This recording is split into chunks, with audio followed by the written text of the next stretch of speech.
Sırt çantamla Asya geziyorum. Gün 21, Koh Tao, Tayland.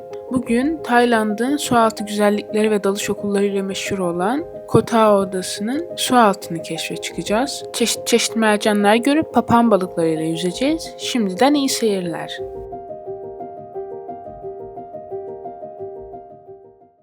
Günaydın. Dün akşama göre deniz bayağı yükselmiş. O kadar çekilmişti ki gemilerin bazıları karaya vurmuştu şu hizadaki gemiler. Oturma yerleri vardı, ileri doğru gidiyordu. Bir patlama sesleri gelip duruyordu. Onu da şimdi söyleyeyim. Şurada şeyleri var. Sonradan öğrendim ki Çin yeni yılı gelmiş ve kutlamalar için fişek gibi bir şeyler patlatıyorlarmış. Arda arda patlama sesleri de ondan geliyormuş. Bugün dalış için daha iyi olabilir. Bacağıma, duruma bakacağım. Fena değil gibi de şu alttaki yer çok kabuk tutmamış. O biraz tadını kaçırdı.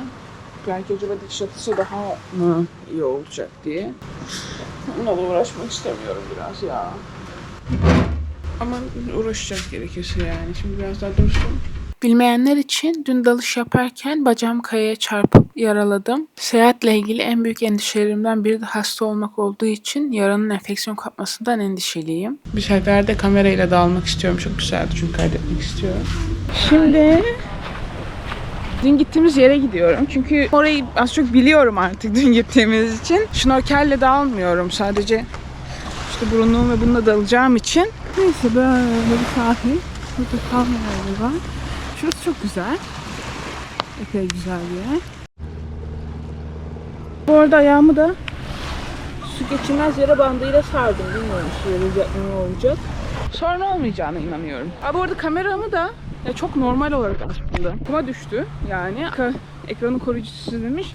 Bugün de telefonumu düşürdüm. Sabah bir şeyler yemeye derken. Onun da koruyucusu var. Etrafında da kılıf var ama oradan kırılmış. Şimdi çalışıyor sorunsuz. O yüzden çok dert etmedim. Çok üzerine düşünmedim açıkçası. Ama böyle yani bu da oldu. Bakalım.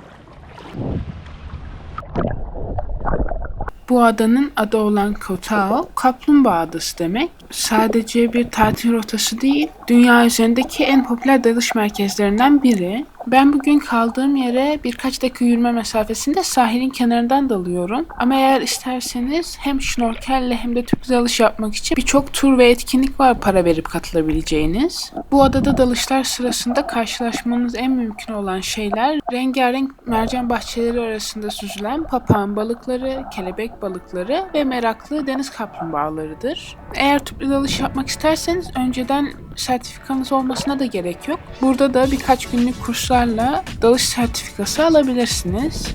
Eğer şanslıysanız Mart, Nisan ve Eylül-Ekim ayları arasında balina köpek balıkları da bu sularda oluyor ve onlarla birlikte yüzme şansı bulabilirsiniz. Adanın en popüler iki dalış noktasından biri Chumpon Pinnacle, diğeri de Southwest Pinnacle. Devasa orfozlar ve barakılı süreleriyle profesyonel dalıcıların favorisi. Daha sakin bir deneyim arayanlar için ise Japanese Gardens, yeni başlayanlar için ideal bir.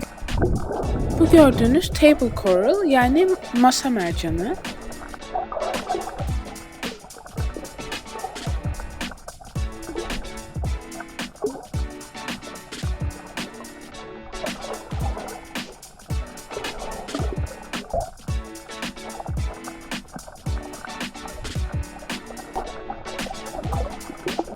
Burada kenarlarının renkli olduğunu gördüğümüz arkadaşlar kamerayla yaklaştığım zaman fiziksel tepki verip kendilerini kapatıyorlar. İsimlerinin ne olduğunu bilmiyorum ama hem renkleri çok güzel hem de ilgimi çekti. Bilen varsa yorumlara bırakabilir. İşte beni belgesellerde gibi hissettiren o arkadaş. Dalışın devamında birçoğunu bir arada gözlemliyorum. Buradaki bazı balıklar gerçekten kamuflaj ustası. Hareket etmiyor olsalar orada olduklarını fark etmem mümkün değil. Ve işte papağan balığı sürümüz. Öğlen yemeği vaktine denk gelmişim gibi bir hava var ortamda. Açıkçası bu sarı arkadaş da papağan balığı mı emin değilim. Çünkü baktığım görsellerde onun gibi görünenle hiç denk gelmedim. Ama mavi olanların kesinlikle papağan balığı olduğunu eminim. Küçük bir araştırma yaptım ve tropikal plajlardaki bembeyaz kumların gizli mimarının bu balıklar olduğunu öğrendim. Güçlü gagalarıyla mercan kayalıklarındaki algleri yani yosunları kazıyarak besleniyorlarmış. Bu süreçte mercan parçalarını da yutuyorlarmış. Sindirim sisteminden geçen kalsiyum karbonattaki mercanlar ince beyaz bir kum olarak denize bırakılıyormuş. Papağan balıklarının çoğu ardışık hermafroditmiş. Yani genellikle dişi olarak hayata başlıyorlarmış ve yaşlandıkça türdeki ihtiyaç durumuna göre cinsiyet değiştirerek parlak mavi veya yeşil renkli dominant erkeklere dönüşüyorlarmış. Renklerine bakarsak muhtemelen bu gördüklerimiz de dominant erkekler. Bu arada videolarımı beğenerek, kanalıma abone olarak, yorum yaparak seyahatlerime ve bu kanala destek olabilirsiniz. Eğer beğenmediğiniz ya da geliştirebileceğimi düşündüğünüz bir şey varsa onları da yorumda belirtebilirsiniz.